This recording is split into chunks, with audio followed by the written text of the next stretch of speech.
Today, we're going to unpack a really big idea from the book Victory Through Organization.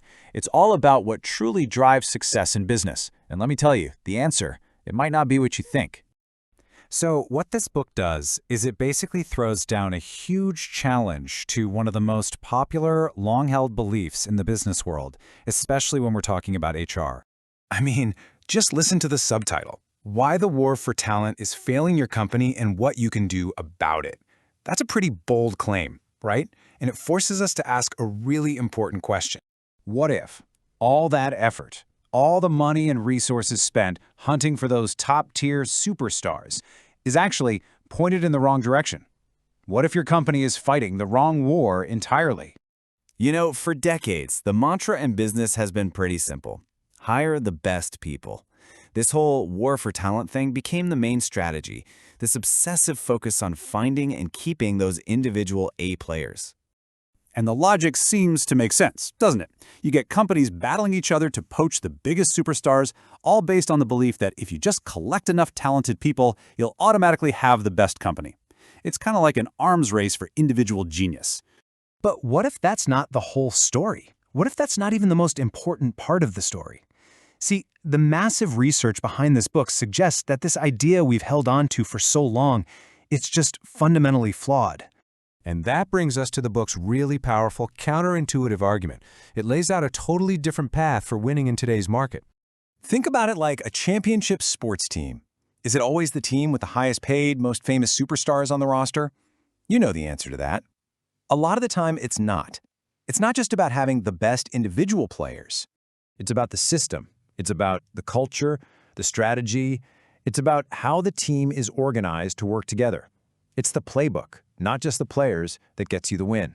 And it turns out the exact same thing is true in business. And this right here, this is the staggering data behind that idea.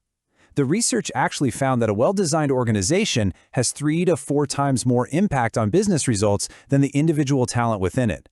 Let that sink in. That's a massive difference. It means the system you build is potentially 4 times more powerful than the superstars you hire.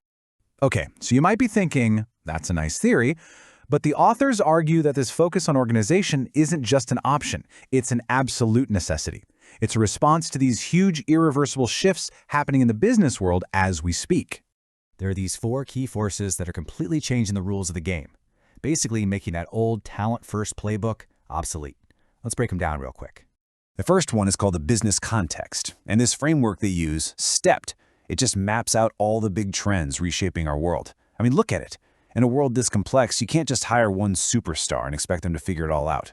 The organization itself has to be built to sense and respond to all these changes. And this is a perfect example of how those big picture trends actually translate into real-world HR work. So for this beverage company, a social trend, like people wanting healthier options, means HR has to go find talent for new product lines. It connects the dots, from the global all the way down to the day-to-day, showing why the organization's response is everything.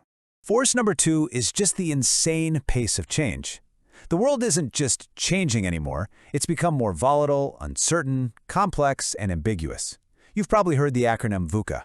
Well, in a VUCA world, a team of brilliant individuals who can't adapt together is basically useless. Agility isn't a personal trait, it's an organizational capability.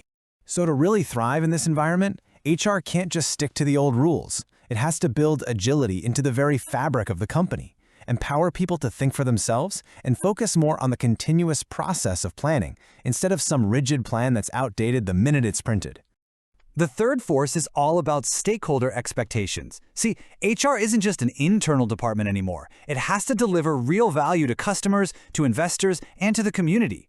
Just hiring for individual skill doesn't build investor confidence or public trust. That stuff comes from the collective culture and reputation of the entire organization. And this fourth force, it's deeply personal. You know, as our society deals with these growing trends of isolation and disconnection, HR's new job is to fight against those forces.